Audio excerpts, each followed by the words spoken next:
Hey guys, it's Jay here. Thanks for visiting my channel. This is Faith Evolved. And if you're one of my 168 subscribers that I have so far, I want to thank you very much from the bottom of my heart. I really do appreciate it.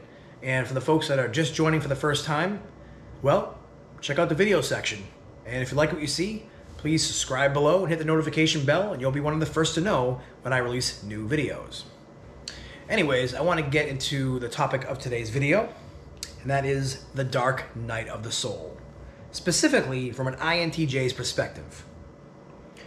And you see tons of videos on YouTube about the dark night of the soul and what is it, how to get through it, yada yada, blah blah blah. But the point of a dark night of the soul is, to sum it up, is there is no way out of it. Really, the only way out of it is through it, and even that is not apparent when you're going through it. The worst thing about a dark night of the soul, which is really essentially a mental breakdown mixed with spiritual overtones. Essentially, you're having a mental breakdown and you're reaching for God for help. You're going through a really bad depressive episode, probably the worst of your life. You're filled with anxiety. You're filled with, all sorts of, mental maladies, maybe OCD, schizophrenia, whatever the case may be. You're going through the worst of it, and we just happen to title that Dark Night of the Soul. Of course, there is some inspiration from that term. It's actually has origins from St. John of the Cross, of a poem that he wrote about the dark night of the soul and his experience with it. But of course, nowadays you're going to see it basically in reference to people that are going through a spiritual crisis. Matter of fact, I have the article right here on healthline.com that discusses symptoms of a nervous breakdown. And if you compare that to the symptoms of a dark night of the soul, it's actually pretty similar. It's just really you have to add the component of spirituality to it. So a really good definition of a dark night of the soul comes from none other than Eckhart Tolle, which he himself had gone through one, and now today is regarded as one of the most prominent spiritual gurus out there. Anyways, he goes, the dark night of the soul, and this is from his website, eckharttolle.com. The dark night of the soul is a term that goes back a long time. Yes, I have also experienced it. It is a term used to describe what one would call a collapse of a perceived meaning in life, an eruption into your life of a deep sense of meaninglessness. Oh man, do I ever relate to that. The inner state in some cases is very close to what is conveniently called depression. Nothing makes sense anymore. There's no purpose to anything. Sometimes it's triggered by some external event, some disaster perhaps on an external level. The death of someone close to you could trigger it, especially premature death, for example, if your child dies.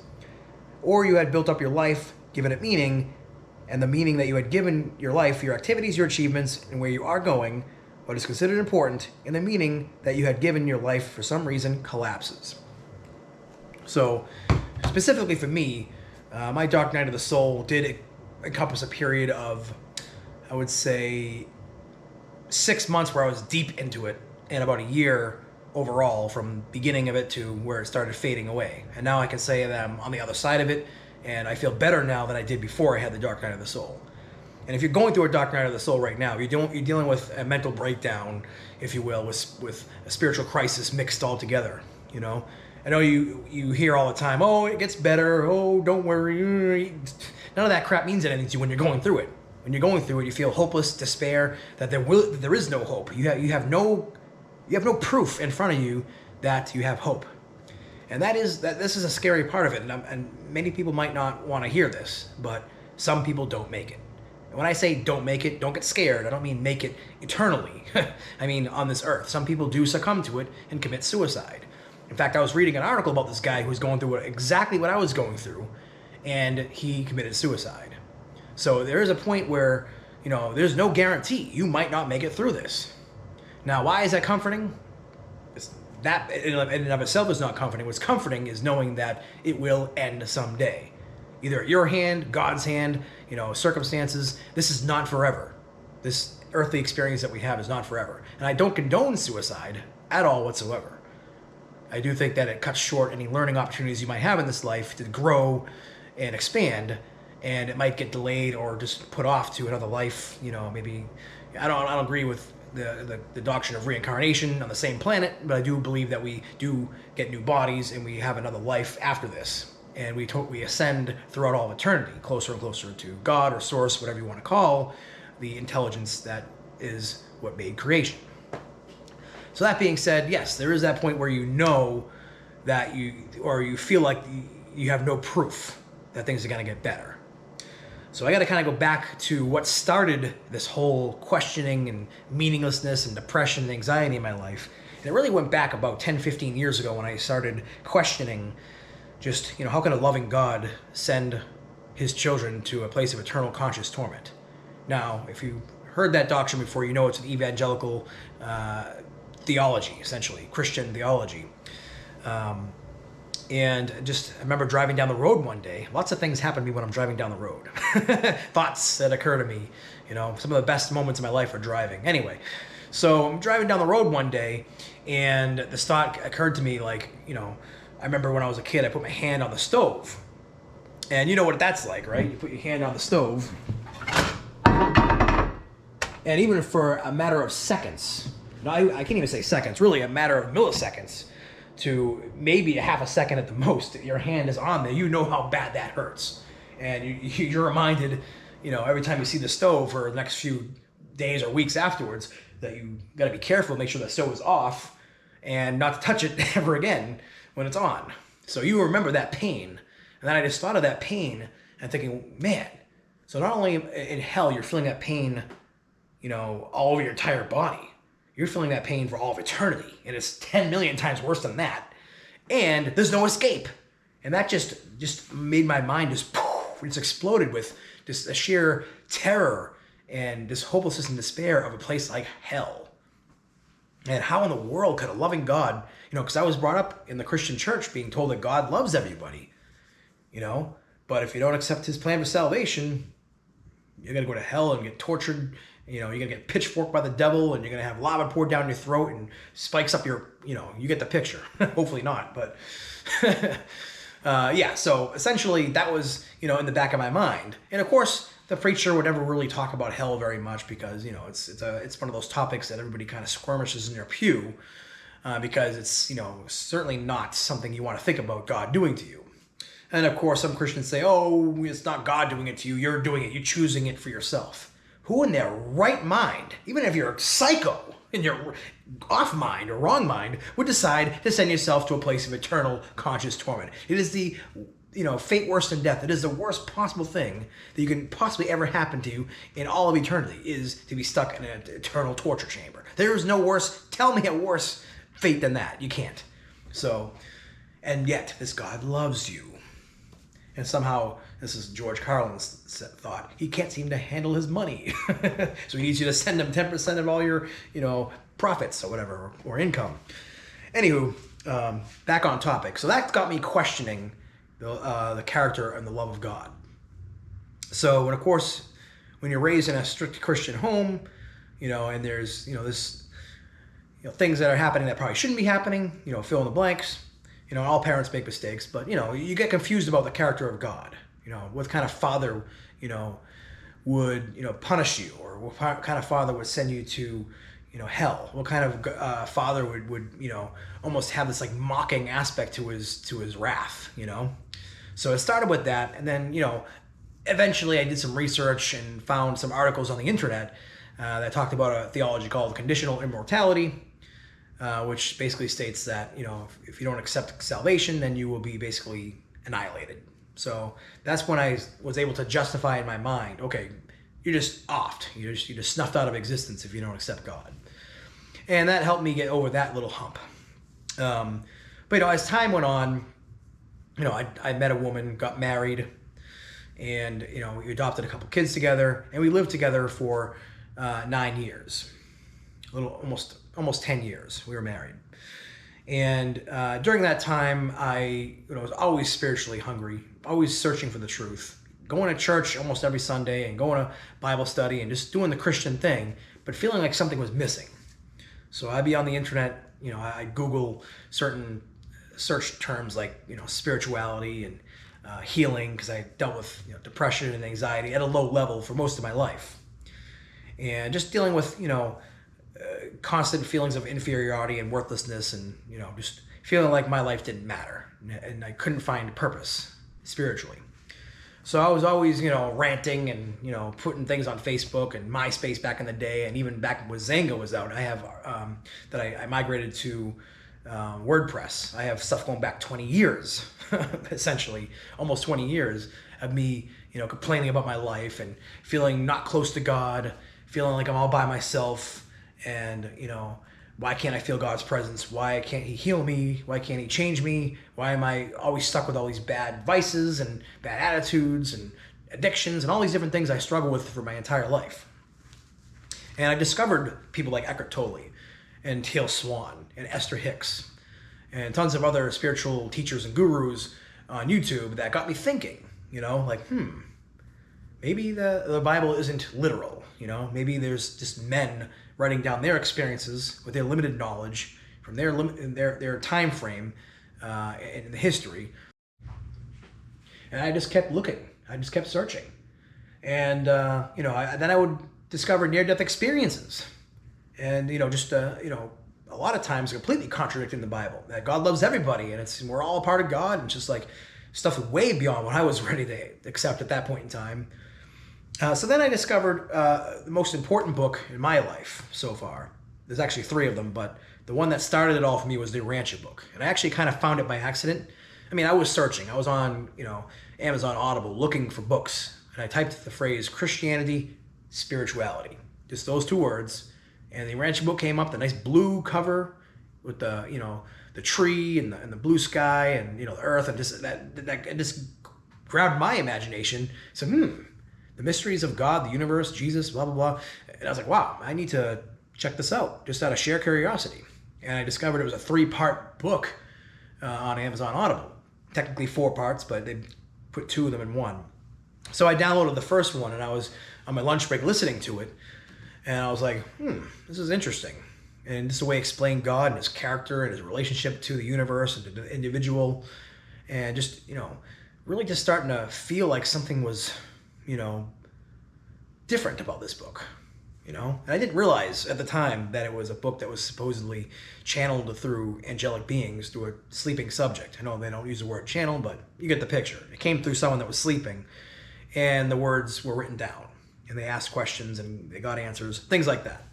So you got the Urantia book, and then it started questioning things that the Bible was teaching, like, the atonement doctrine, that Jesus didn't have to die for the sins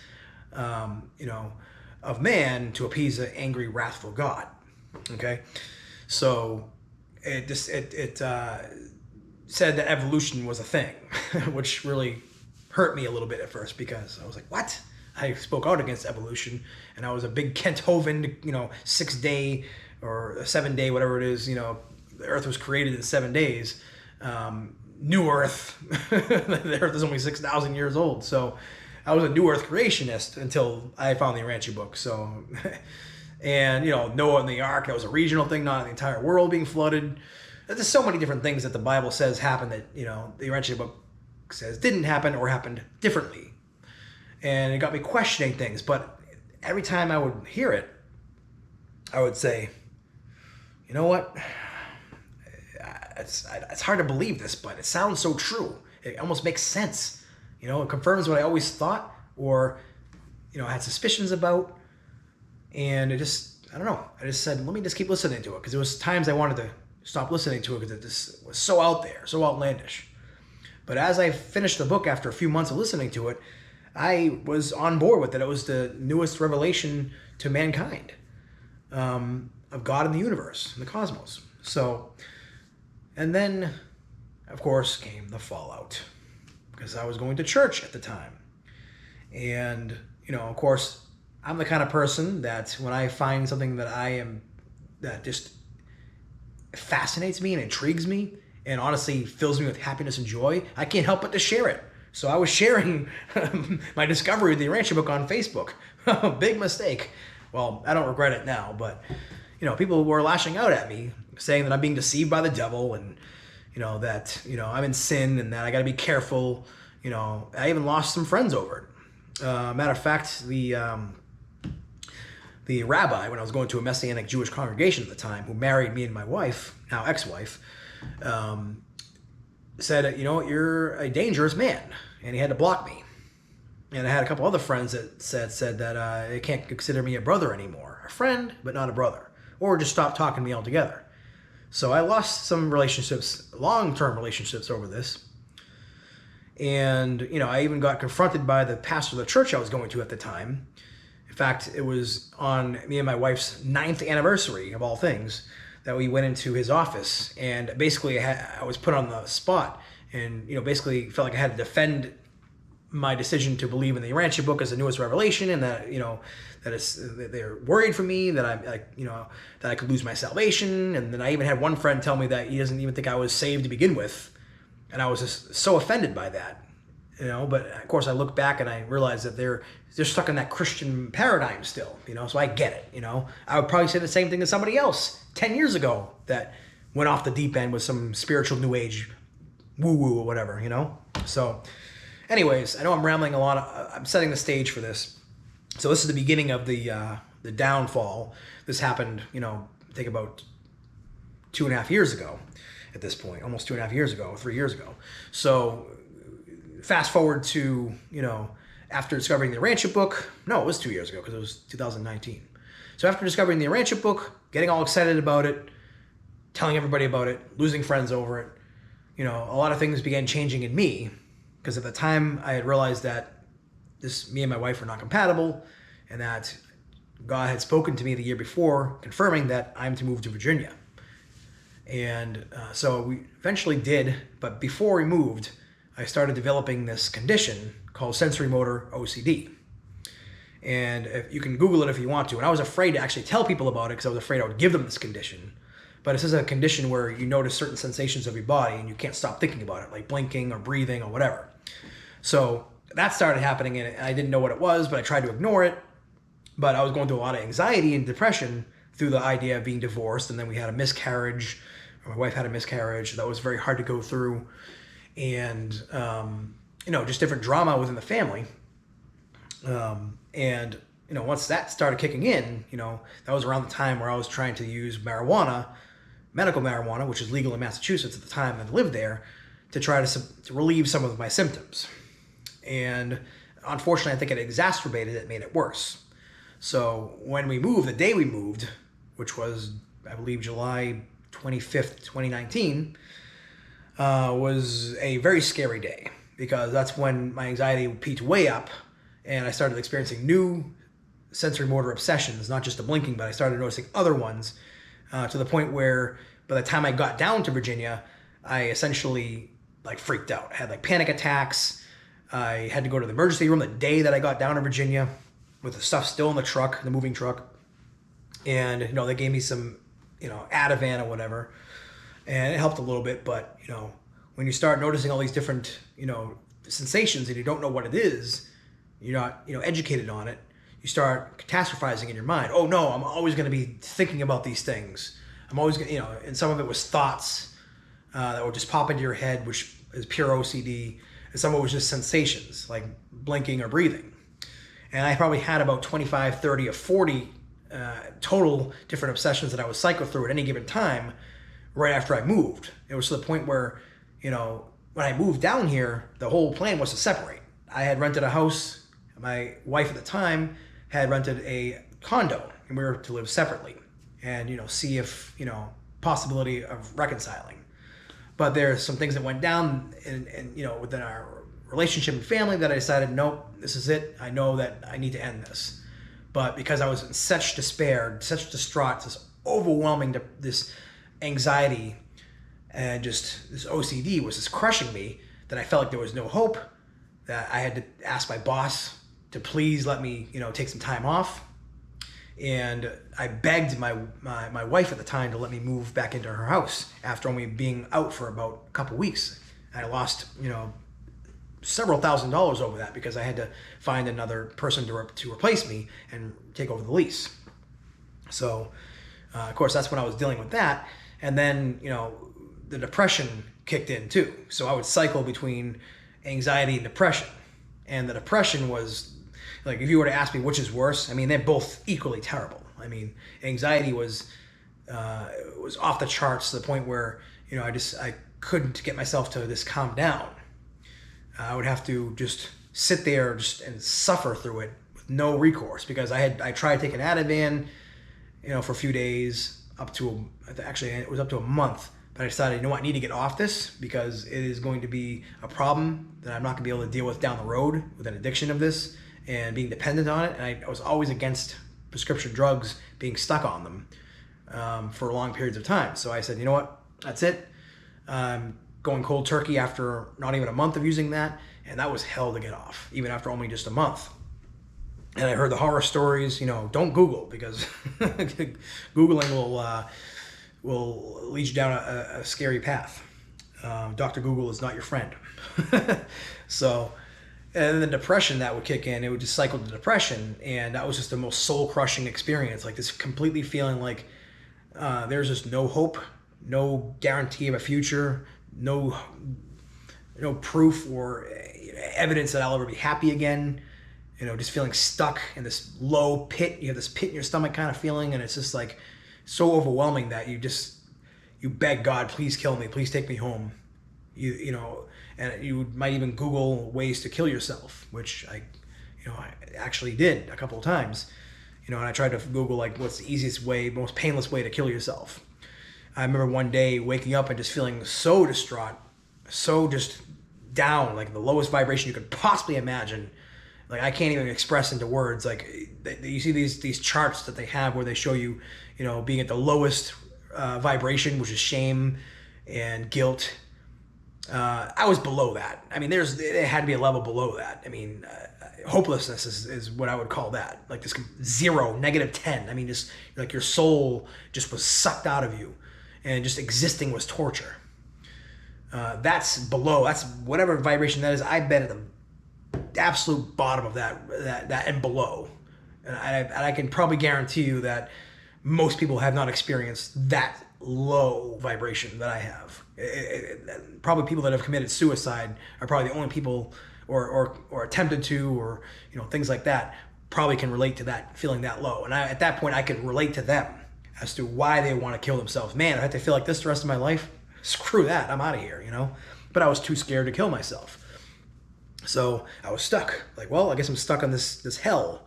The very thing I was afraid of from my youth and being in church. I guess I'm there now, This is hell. Because that's what it felt like. And just, begging, like going to church services with my current wife at the time, healing services, retreats, and just begging, crying. I went years without crying, but, once this mental breakdown / dark night of the soul happened, I was crying every day or every other day, uncontrollably, sometimes for hours at a time, just feeling this deep despair and hopelessness. And then knowing that, the marriage is going to end in divorce, and the move, and just, all these questions, and OCD will throw the worst questions you can think of at your way. Like, what's the point of my life? What are we just supposed to do with our lives? To sit here and do nothing, or, do all these things? And what difference does it make when you die? And, you're not going to remember any of it, or it's not going to mean anything. Just all these weird thoughts would come into your head, I'm not even really scratching the surface, because the good thing about once you get through the dark night of the soul is you actually forget a lot of what happened to you. You have to really try to think and remember, wow, I really did go through all that. Damn, I don't know how I survived that. I don't know if I can do that again. Honestly. I mean, now you'll know what to do once you get through it, what to do again, but it's no fun. I mean, it's the worst experience you could possibly have as a human being on planet Earth. I really honestly believe that. And I remember, going to what's called the Encounter with God, which is run by the Assemblies of God Church denomination. And I had gone to one a couple of years ago and was disappointed by it. And, of course, I went to church, and people would tell me about it, like, oh, just go. And already at that time, I had already, let go of a lot of theology and doctrine of the Christian church and the Bible because of, the Urantia book and just the things that I've been learning since then. But I reluctantly went, and I knew as soon as I got there, that, this is not going to be for me, and I tried anyway. I tried maybe like God will use us anyway, or, and that's the biggest problem with going through the dark night of the soul is you don't hear God at all, or very rarely do you hear or see any semblance of someone being there to help you. I mean, I felt totally, completely alone, cut off from all of the universe, completely separate. And there's nothing worse than seeing everybody around you just raising their hands, praising God, to worship music, and you standing there feeling like you're in hell. It's the freaking worst feeling in the world, and I just remembering it now just triggers something in me. It's like, but I know I'm past it now, like I know, like the passion is more for you, like, because I know what it's like, the passion is hopefully this passion that's coming out is, letting you know that I know what it's like, even though I'm not going through it right now anymore. And I have experienced some peace, and I still feel like I got a ways to go, but I had to hold on to what I had. I had very little to hold on to. Really, the only thing I had to hold on to was a couple miracles that happened in my life before the dark night of the soul. So I had never experienced God like the way a lot of Christians experience God, like, speaking in tongues, or, the baptism of the Holy Spirit, where you're just like writhing on the floor in ecstasy, or, prophesying, or just feeling overwhelming peace, or visions. I never had that experience before. I've only had just, I look around me and I see there's things, and things don't just come out of nowhere. I see the earth, I see people, I see, mathematics, and I see science and physics and, gravity and the first and second law of thermodynamics and things like that. From an INTJ's perspective, you're looking at evidence and coming up to a conclusion with that evidence. And a lot of us conclude, because God doesn't come out of the sky and scream, I am God, believe in me, worship me, then they're not going to believe God, even though I think there's plenty of evidence to a creator, but I digress. So I had to cling on to just a couple of experiences that I had going through that dark night of the soul. And one of them was a miracle that happened. I consider it a miracle because I was, just one night sitting on the couch, and I was watching a movie, and on the, one of the scenes in the movie reminded me of a time I was talking about moving to Virginia. So when I saw that scene, it triggered me to go look up at the ceiling and say, God, am I really supposed to move to Virginia? And the next thing I heard off the screen was, Dad says we're moving to Virginia Beach. And I just remember the goosebumps, and then my hairs in the back of my neck went up, and I was like, whoa, did you guys just hear that? So that has always been like, a sign to me of an answered prayer, which is very rare that something like that would happen so quickly like that. And I had other experiences before, like from when I was a child and being, saved from being electrocuted, other things that I can't even remember right now, but small little things, and besides the proof of God, the evidence of God, and when you're going through that, you try to cling on to anything you can. And I was, just had to constantly remind myself of that experience, and, being saved from being electrocuted when I was a child. And just clinging to like just affirmations, like very basic affirmations, like I am a child of God. I will get through this. God's healing me. Stuff like that. I would have to pace around. Like I'd be pacing around for like 30 minutes to an hour at a time, just begging God to help me and saying that. Sometimes I'd be crying. Sometimes I'd be yelling, like, God, please, I can't do this anymore. I want to die. It was just terrible. Sorry. So, dealt with that for several months. And, just honestly, when I moved back in with my wife, at the time I was sleeping in a separate room, like in a basement. So I had like a mattress on the floor, this like dark, cave-like room.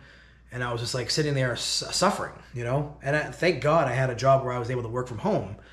I was able to take a few weeks off and then come back on, but I lost money during that time because when I moved, I had to become a contractor. So I lost all my benefits, no longer being a full-time direct employee of the company. So that was also another thing that was worrying me out, like the financial aspect of it, and then trying to find someone to take my lease over, and then going through a divorce, and other things going on that I can't even talk about. So just so many different things were hitting me all at once. And I just remember one day sitting in bed and, I just, I think it was like a Monday morning, and I was just going through it hardcore again. Another day where I'm just suffering with the OCD, the anxiety, the depression. And I just sat up and said, well, nothing I can do about it. Screw it. I'm just going to sit up with my laptop here in bed and go to work. And something magical about that happened. I started feeling better. Like a couple hours later, I was like, oh, I feel better. That's weird. Okay. And that stuck with me though. Like just to decide the decision to move forward anyways, despite how I felt, was just like a superpower that made me feel better. And it was very small, but I clung on to that and I kept doing that. Then I also started doing other things like, just going on YouTube and watching funny videos or music videos, playing my guitar, playing music, singing, things that I used to do before. And there was times where I had to force myself to do it because I didn't want to do it at all. I was so depressed, so full of anxiety, or going through a really bad OCD flare-up that I just, nothing meant anything to me. So sometimes I would just force myself to go for a walk for a half an hour to an hour, and I would feel maybe 2% better or 5% better by the time I was done with that. But everything's progression, everything's momentum. Because at that point in time, when you're going through the dark night of the soul, the momentum is going 100 miles an hour in one direction. You're a freight train just going 100 miles an hour in one direction. You got to slow that train down before you can come to a stop and then go in the other direction. So I had to slow that momentum down. And I had someone that was really helpful to me during that process. And that's Christian Sundberg. He had a pre-birth experience, and he shares about it at different, like he's been on different websites, like spiritual websites, or different shows or videos, and speaking at like unity churches and such. And he was there for me when I was going through all that and telling me I got to go through it. I got to just sit there with those emotions and just let them be. Don't fight it. You will get through this. And of course, at the time I was like, how? I don't see how I can get through this. This is like the worst ever, Like I can't imagine anybody going through this. I wouldn't wish this on my worst enemy, And he was there for me, just giving me advice and listening to me and, telling me that I'm a powerful being and I'm going to be okay. And I'm just so thankful for that. Like he was a big part of saving my life. And heck, even one of the churches I was going to when I was down here, Isaac Abla, who is part of Dream Church, even though I don't agree with all the theology of her church, like she was there for me as well, praying for me and comforting me and speaking words of encouragement. So she was a big help. Of course, my ex-wife, who's still my friend, was there for me. And, it was helping me out.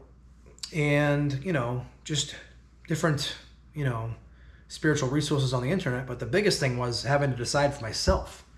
Is my worth, can I give myself my own worth? Of course, it comes from God initially, eventually, but you have to decide for yourself. Are you worth living? Are you worth surviving? Are you worth persisting?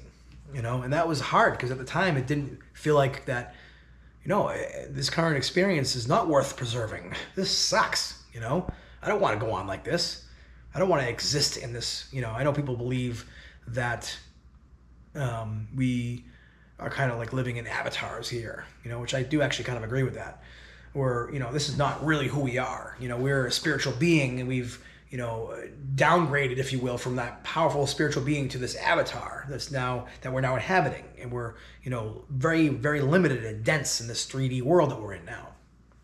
So this is not all there is. And that was kind of hard to understand. Like I couldn't imagine just not suffering. I couldn't imagine just not, thinking a negative thought.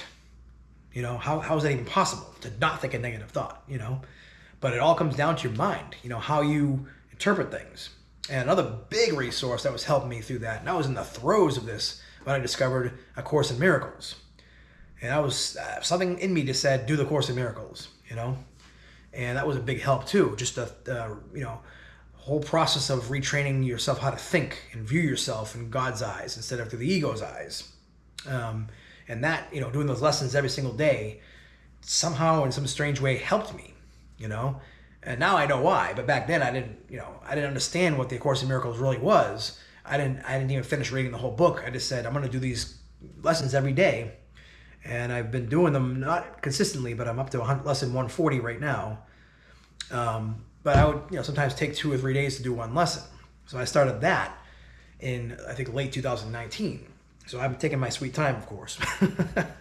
So that helped me just getting control of my mind. And another big thing, again, thank you to Christian Sundberg for this, was meditation. And that was huge, absolutely monumental. Again, when you're doing it, it doesn't seem that way, but everything adds up. It's all incremental. 1% here, 2% there, 5% here. You'll notice it will get better, And the whole term, it will get better, from an INTJ's perspective, it's garbage.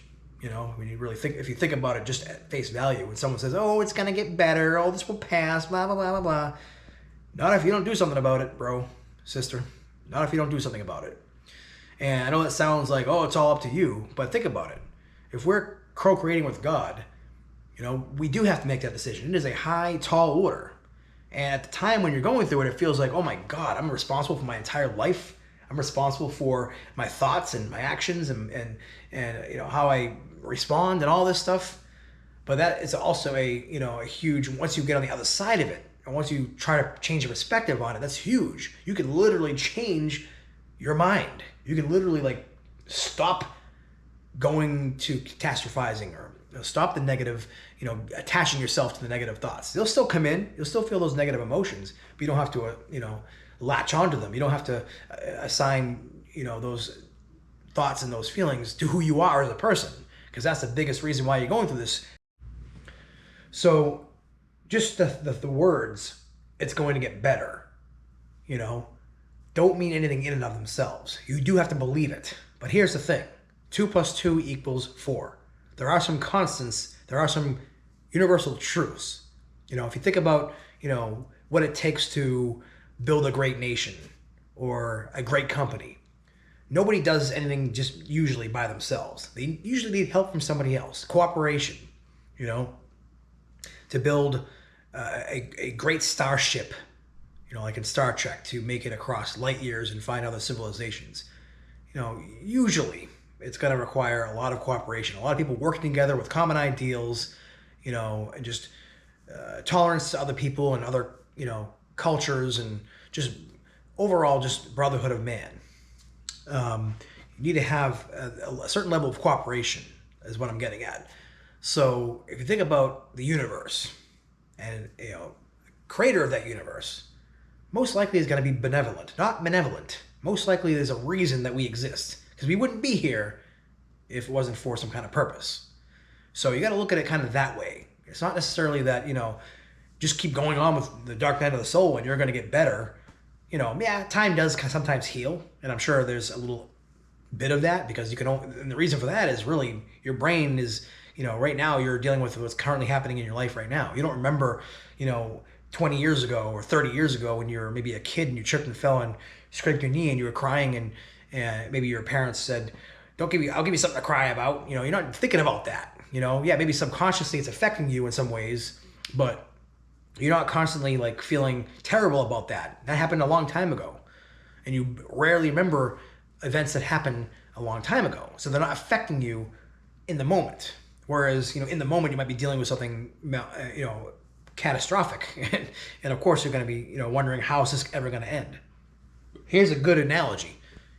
Just a breaking up with a girl or a guy, It's like, yeah, you're going to go through that breakup and feeling terrible and feeling lonely and missing them and all that, but eventually it fades. So there is an element of time. Don't get me wrong; it will get better on its own because of that. But in reality, you do have to take you got to take the reins and take control of your life. And really, it's kind of a good thing, and that's believing that your life is worth living, that God does love you, and that you're not here by accident. That there is a plan and a purpose for your life. You do have to believe those things, sometimes even before you can see them or even feel them. I still don't feel, I feel a little bit more of God's presence than I did before the dark night of the soul, but it's not like I didn't have a major enlightenment, I wasn't sitting there meditating, then boom, I saw a vision, and then I saw God or I saw angels, and nothing like that's happened to me. I'm still really the same, kind of person that I was before. but now I have like this peace that passes all understanding, and I have this like stableness, like stability in my mind where I'm not shaken anymore by the things that were just destroying me a year and a half ago. And that, like I said, meditation is huge because you sit there and you're literally, that process is helping slow that train down, slow that momentum down, and observe the thoughts without judgment. And then you can also, experiment with that in the sense where you start thinking, like purposely thinking positive thoughts about yourself. And then you'll start feeling better about yourself. And then realizing that the thoughts are what create your reality. You have the ability to create your happy life. You have the ability to create your, peace in a sense. Of course, it comes from God. Like, I get that. You're not doing it all on your own. It might feel like that if you're in the dark night of the soul, or you're an INTJ who doesn't have, a very active pineal gland or something. I don't know. But, I still feel very alone, like 95% of the time. Like, I don't know what it's like to feel at one with the universe, but I'm much better now because I understand that I'm in this human form. Like, I understand this is a temporary sojourn on this planet. And, once our job is done here, then, that filter that's, that veil, if you will, that's blocking our ability to see everything spiritually will be lifted. And then we'll go, oh, okay, and it all makes sense to us. So you have to have the faith that that's the case. Because if there's think about it. Here's one thing that a little bit of a segue here, but I think about this. Let me grab this. Here's one fruit. Like, what in the world? Like, who came up with this concept of a fruit and how to design it and what color is it supposed to look like? Like, who invented the idea of a color and then decided what color this fruit should be? And then who invented the idea of, giving something flavor, and then creating seeds inside of it so that it could go into the ground and grow into a tree. Like, who invented that concept? Who invented the concept of creating a human body that can consume that, and taste buds and a nose to smell it, and just, the digestive system to digest. Like, who thought of all that stuff? And who decides what flavor goes into what fruit? And it's like, I don't know if anybody thinks like this, but I do. So I think if somebody was able to come up with this, and there's millions of different types of fruits and vegetables out there, and tasty animals, sorry vegans, it's like, there must be somebody that's way more smart than I am. Wow, that wasn't even correct English. Point, case in point. Way smarter than me, came up with these concepts, came up with the concept of mathematics and science and physics and, gravity and all these different things that we take for granted. Somebody had to design that. There are actually spirit entities that design all these things, so they have the power to do that and put, beings into them to live out their lives.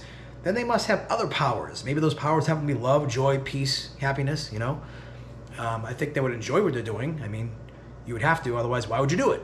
So, and, it goes beyond that, of course, but this is one small example of there's something more than this in the universe. This is not all there is. And I'm thankful for that. And those are the kind of things that keep me going as an INTJ. Like, knowing that this is just a small, limited thing. We're just living in this avatar and has its limitations. Maybe it has some faulty genetics. It has a very slow metabolism, so it's hard for me to lose weight. It's got all these little features. It's like looking at, it's like playing a video game, and you have your character, and the character has its pros and its cons, its strengths and its weaknesses, and you gotta, kind of work with it, And some people have other, pros and cons, but everybody has pros and cons. Nobody's perfect. So we have to go through this life and try to, realize that's what it's for. Is, it's a place to learn, grow. And honestly, I think the biggest reason is, you got to come from a place of darkness so you can see the light. You got to come from a place of fear to be able to see the love.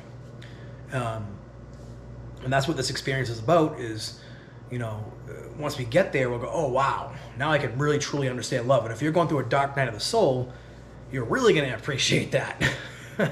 And I know it sucks to have to go through, but thank God it's temporary. The one thing I can promise you is that it's temporary. It's only going to be extended for as long as you keep focusing on it. That's why meditation is huge.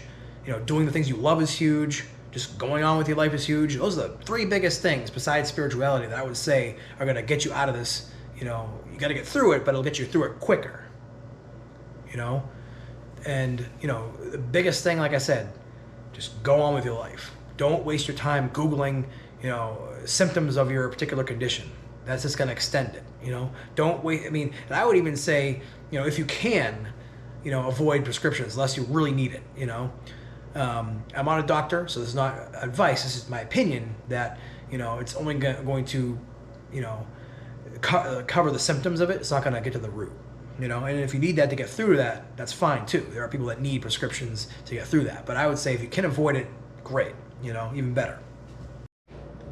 And don't be afraid to just take time for yourself. Like if you need to say, friends and family, I need to be alone for a while. Just me and myself and God. Just meditating and relaxing.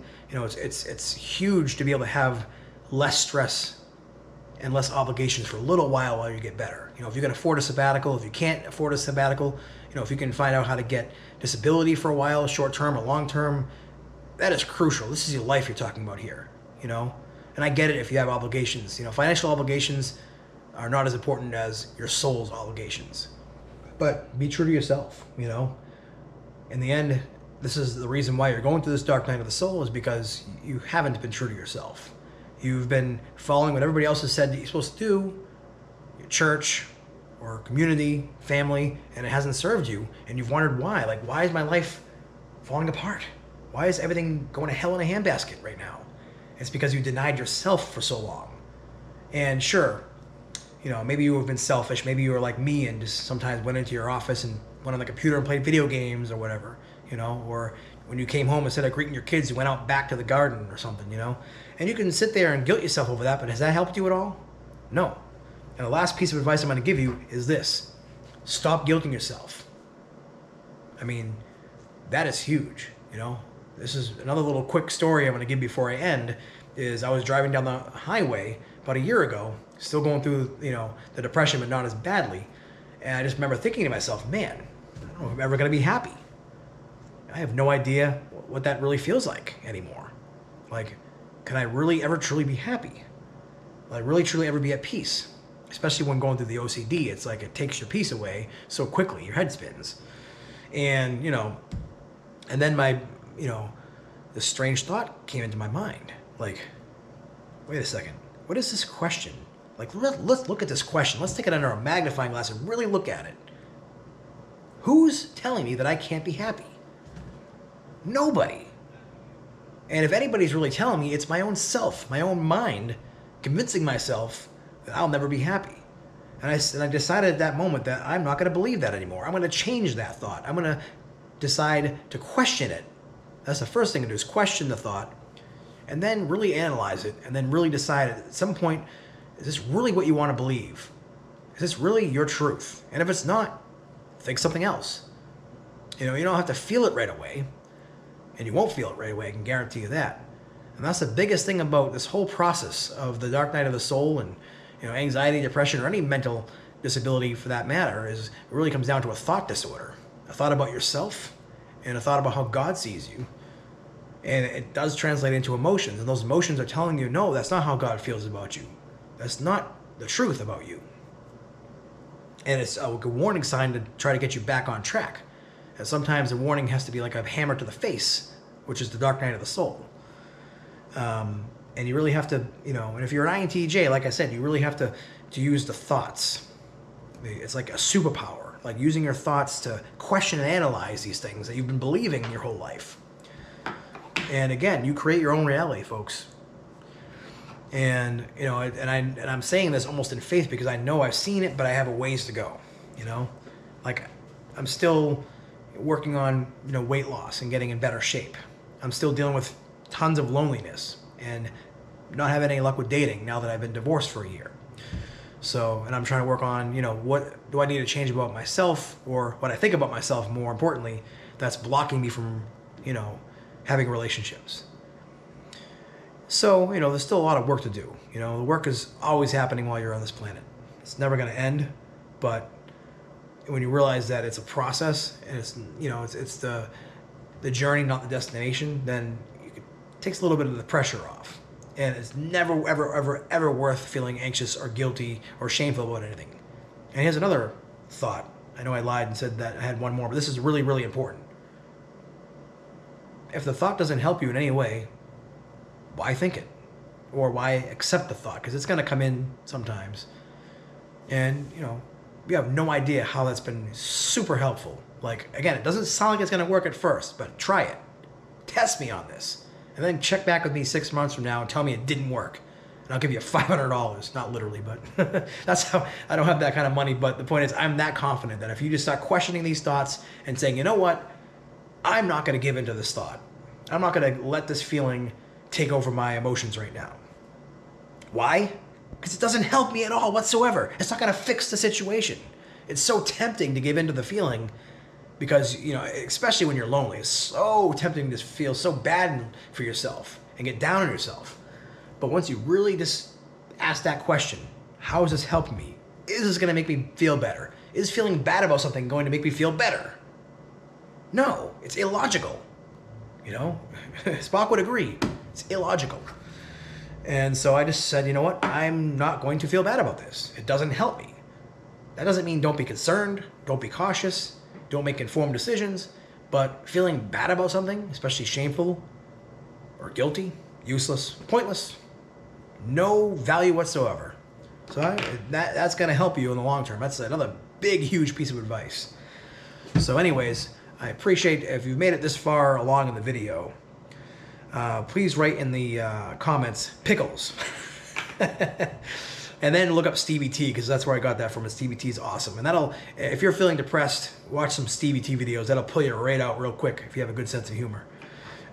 Anyways, I appreciate everybody's attention to this, and I hope this video has been helpful to somebody. This is my take on the Dark Night of the Soul, how I got through it. And, you know, if you need me to talk to you, if you need some advice, you want to talk to me personally, I have no problem. I've had people reach out to me before, and I have no problem spending 20 minutes, 30 minutes even, or longer if you need it, just helping you walk through whatever you're going through, because I know what it's like. I've been there. Thanks, guys, and God bless.